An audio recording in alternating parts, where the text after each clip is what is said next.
وہ بالے اور برچے بجلی کے کوندوں کی مانند نگاہوں میں لپکنے لگتے جو اس کے ساتھیوں کی زندگی چاٹ گئے تھے اور خود بھی بڑی مشکل سے ان کے ازل گرفتہ دائرے سے نکل آیا تھا۔ اس کے زخم اب مندمل ہو چکے تھے۔ سردار شاہو نے ایسا مرہم لگایا تھا کہ 2 روز کے اندر سب گاؤ بھر گئے۔ پھر نیلی کی تیمارداری اور محبت نے ان کی نبضوں میں نیا خون بھر دیا اور اب وہ سفر کے قابل ہو گیا تھا۔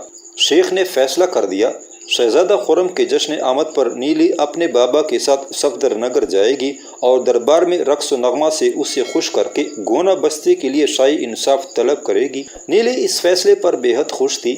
اس بہانے ایک تو اس کو شہر جانے کا موقع مل رہا تھا، دوسرے وہ اپنے فن رقص سے بستی والوں کو اس عطاب سے نجات دلا سکے گی جو سال ہر سال سے ان پر مسلط تھا۔ سب سے بڑھ کر خوشی اس بات کی تھی کہ وہ اپنے بابا کے ساتھ اپنے پردیسی محبوب کا شاندار گھر بھی دیکھ لے گی۔ خرم نے بتایا تھا وہ ایک بڑے سوداگر کا بیٹا ہے اور صفدر نگر میں اس کی حویلی شاہی محل کا مقابلہ کرتی ہے۔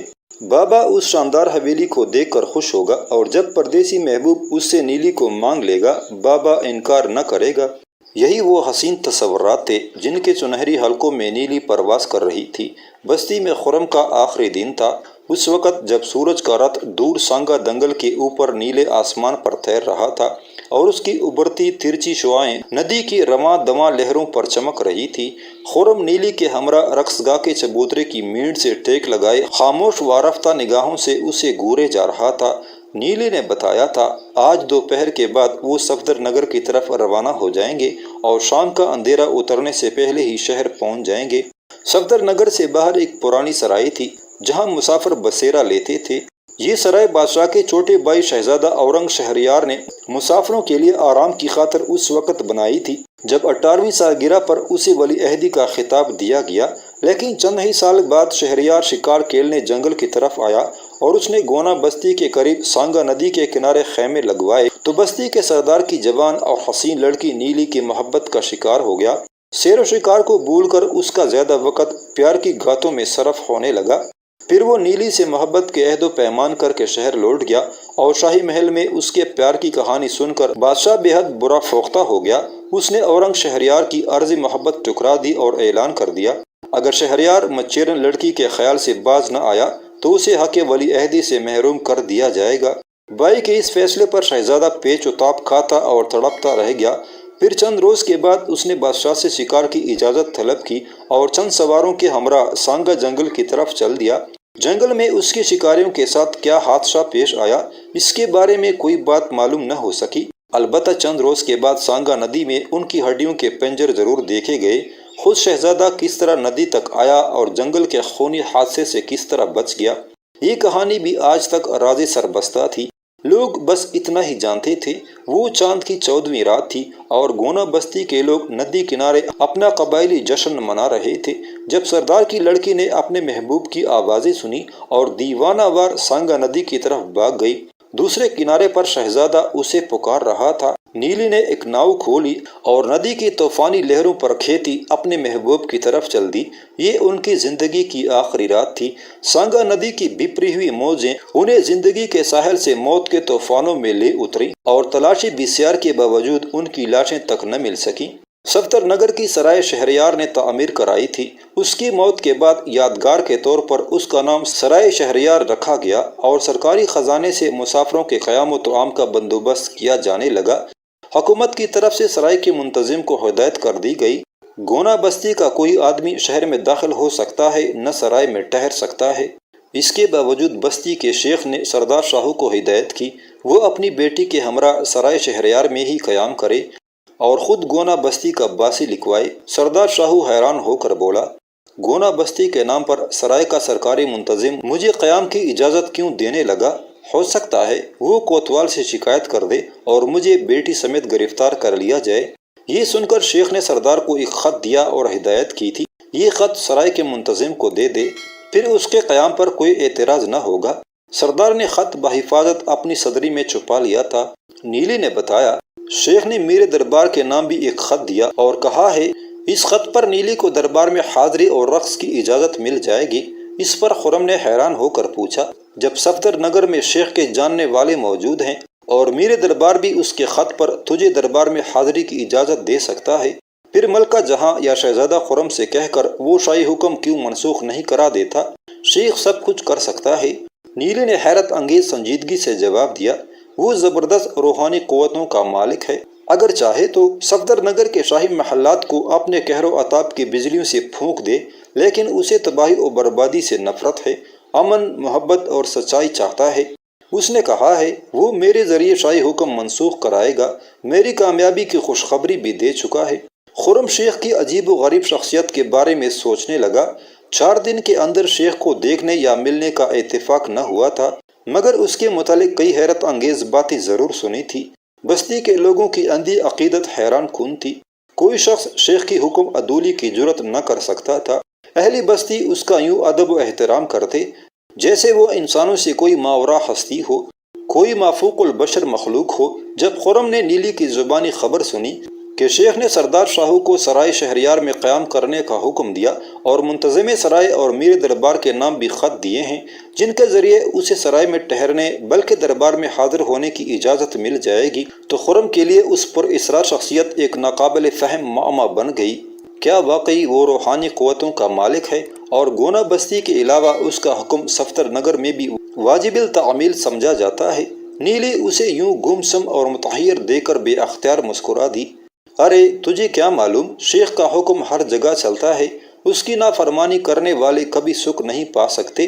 پھر نیلی اس کی روحانی قوت کی ایک عجیب و غریب کہانی سنانے لگی۔ کئی برس پہلے کی بات ہے، صفدر نگر کا ایک سرکاری افسر بستی میں آدم کا اور زبردستی تمام مچھلی خچروں پر لاد کر شہر لے گیا۔ بستی کے لوگ روتے پیٹتے رہ گئے، اس نے کسی کو پوٹی کوڑی بھی ادا نہ کی، اس کے ہمراہ چند سپاہی تھے، سردار بھی کچھ نہ کر سکا اور لوگ رو پیٹ کر چپ ہو گئے۔ ٹھیک 7 روز بعد وہی افسر پھر سپاہی اور خچر لے کر آ گیا اور پہلے کی طرح پھر تمام مچھلیاں ٹوکری میں بھرنا شروع کر دیا۔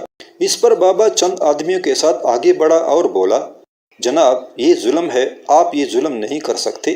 بس اتنی سی بات پر اس مردود کا کوڑا بابا کی پیٹھ پر پڑا اور بیڑیے کی طرح غرا کر بولا، خبردار، اگر کسی نے چون چرا کی تمہارے کوڑوں کے کھال ادھیڑ دی جائے گی۔ کان کھول کر سن لو، صفدر نگر کی کسی عدالت یا شاہی دربار میں گونا بستی کی کوئی شکایت سنی نہیں جائے گی، تم لوگ شہر میں داخل نہیں ہو سکتے۔ یہ کہہ کر اس نے سپاہیوں کو اشارہ کیا اور ان کے گھوڑے حرکت میں آ گئے۔ بستی کے نہتے لوگ جان بچانے کے لیے بھاگ کھڑے ہوئے۔ سپاہی بابا پر کوڑے برساتے رہے جو نڈھال ہو کر گر گیا تھا۔ اسی وقت ایک آدمی بھاگ کر شیخ کے پاس پہنچا، اسے سب واقعہ سنایا۔ وہ غیظ و غضب کے مارے دیوانہ ہو گیا اور عصا لہراتا حجرے سے نکلا۔ اتنی دیر میں سپاہی تمام مچھلیاں سمیٹ کر خچروں پر لاد چکے اور سرکاری افسر گھوڑے پر سوار انہیں چلنے کا حکم دے رہا تھا۔ شیخ نے آتے ہی افسر سے کہا وہ تمام مچھلیاں لوٹا دے یا اس کے دام ادا کر دے۔ اس افسر نے شیخ کا ٹٹا اڑایا اور شوخی سے بولا، بڈھے، زندگی چاہتا ہے تو چپ چاپ لوٹ جا، ورنہ اس مچھلی کے ساتھ تجھے بھی ٹوکرے میں بند کر کے خچر پر لاد دیا جائے گا اور صفدر نگر کی منڈی میں پہنچ کر تیرا سر تن سے جدا کر دیا جائے گا۔ یہ کہہ کر اس نے سواریاں سانگا ندی کے پایاب گھاٹ کی طرف بڑھا دی۔ شیخ نے اپنا عصا بلند کیا اور پرجلال آواز میں کہا، مردود، تو سانگا ندی پار نہ کر سکے گا۔ افسر نے تیش میں آ کر سواریاں ندی میں ڈال دیں اور خود گھوڑے کو ایڑ لگاتا آگے چلا گیا۔ ندی کا یہ حصہ پایاب تھا، اسی راستے لوگ گھوڑوں خچروں پر آر پار جاتے تھے۔ کشتیاں صرف طغیانی کے مہینوں میں چلتی تھی، جب سانگا ندی کی لہریں کناروں سے اچھل جاتی۔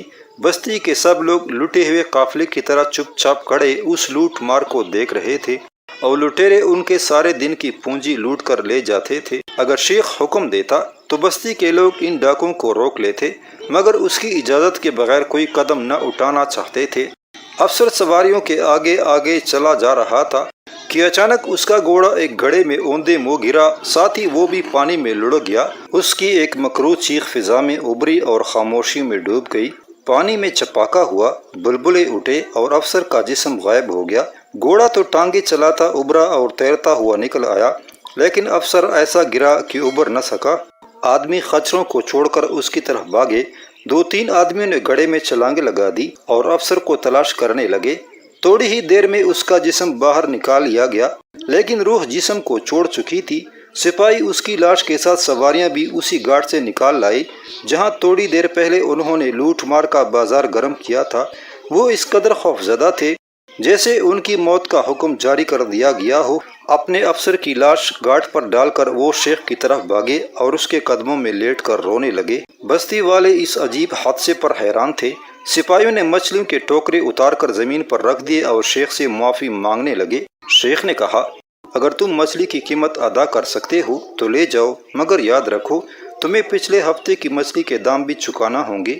سپاہیوں نے ایک ایک پائی ادا کر دی اور شیخ کے حکم پر مچھلیوں کے ساتھ اپنے افسر کی لاش بھی اٹھا کر لے گئے۔ اس کے بعد صفدر نگر کا کوئی افسر گونا بستی میں نہیں آیا۔ یہ ہے شیخ کی نافرمانی کا انجام۔ جب کوئی افسر یہاں نہیں آتا اور بستی کے لوگ شہر نہیں جا سکتے تو تم مچھلی کہاں بیچتے ہو؟ نیلی کہنے لگی، شیخ نے ہمارے کاروبار کا بندوبست بھی کر دیا ہے۔ شہر کے کچھ بیوپاری دوسرے تیسرے دن بستی میں آتے اور مچھلی خچروں پر لاد کر لے جاتے ہیں۔ انہی بیوپاریوں کے ذریعے ہم اپنے استعمال کی چیزیں حاصل کرتے یا دوسرے دیہات سے لے آتے ہیں۔ تعجب ہے تم لوگ سال ہا سال سے مصیبت کی زندگی گزار رہے ہو اور شیخ اپنی زبردست روحانی طاقت کے باوجود شاہی عطاف منسوخ نہیں کرا سکا۔ شیخ نے کہا تھا، ہر کام کا ایک وقت ہوتا ہے، تھوڑے دنوں میں اس ظلم کا خاتمہ ہو جائے گا۔ اسے یقین ہے میرا رقص دیکھ کر شہزادہ نہ صرف خوش ہوگا بلکہ شاہی حکم واپس لے لے گا اور بستی والوں کو شہر میں آنے جانے کی اجازت مل جائے گی۔ اس نے بابا کو خوشخبری سنائی ہے کہ میرے ذریعے بستی کی تقدیر بدلنے والی ہے۔ خرم نے چونک کر نیلی کی طرف دیکھا۔ اسے پر اسرار شیخ کی روحانی طاقت پر یقین سا آنے لگا تھا۔ اہل بستی حتیٰ کہ نیلی کو کیا علم تھا کہ جس شہزادے کو خوش کرنے کی حسین تدبیریں سوچ رہے ہیں وہ 4 دن سے بستی کا مہمان اور خود نیلی ہی اس کی تیمارداری کا فرض ادا کر رہی ہے۔ اس نے شہزادے کا دل اپنی زلفوں میں گرفتار کر لیا ہے۔ مگر سوال یہ تھا، شیخ کو نیلی کی بدلتی ہوئی تقدیر کا راز کیسے معلوم ہو گیا، اور وہ کون سی پر اسرار طاقت ہے جس نے قبل از وقت اسے پیش آنے والی حقیقت سے آگاہ کر دیا ہے۔ واقعی کسی غیبی قوت کا مظہر اور اپنی روحانی طاقت سے مستقبل اندھیروں میں جنگ سکتا ہے۔ اسے خاموش دیکھ کر نیلی پوچھنے لگی، تو کیا سوچنے لگ گیا ہے؟ خرم کے ہونٹوں پر مسکراہٹ سی ٹھہر گئی۔ سوچ رہا ہوں، تو شہر جا رہی ہے، دربار میں رقص کرے گی۔ اگر شہزادے نے تیرا رقص پسند کیا اور رقص کے ساتھ کہیں تو بھی اسے بھا گئی تو کیا ہوگا؟ کبھی تو کہتا ہے شہزادہ مجھے قید کر لے گا، کبھی کہتا ہے میں اسے بھا جاؤں گی۔ میں تیری کس بات کا جواب دوں؟ صرف اتنا بتا دے، اگر شہزادے نے رقص کے ساتھ تجھے بھی پسند کر لیا تو کیا کرے گی؟ نیلی سوچ میں پڑ گئی، پھر شرارت سے بولی، اچھا تو ہی بتا دے مجھے کیا کرنا چاہیے؟ کیا میرا کہنا مان لے گی؟ اس نے اس بات میں گردن ہلائی۔ میں کہتا ہوں تجھے شہزادی کی عرض محبت قبول کر لینی چاہیے۔ نیلی نے وحشی ہرنی کی طرح چونک کر خرم کو دیکھا اور اس کی تیوریوں پر کئی بل پڑ گئے، لیکن اس نے خرم کی آنکھوں میں شریر سی مسکراہٹ دیکھی تو بے اختیار اس پر ہاتھ چلایا اور روحانسی سی ہو کر کہنے لگی، مجھے تو نے کوئی بکاؤ مال سمجھ لیا ہے؟ نہیں، خرم شرارت سے بولا،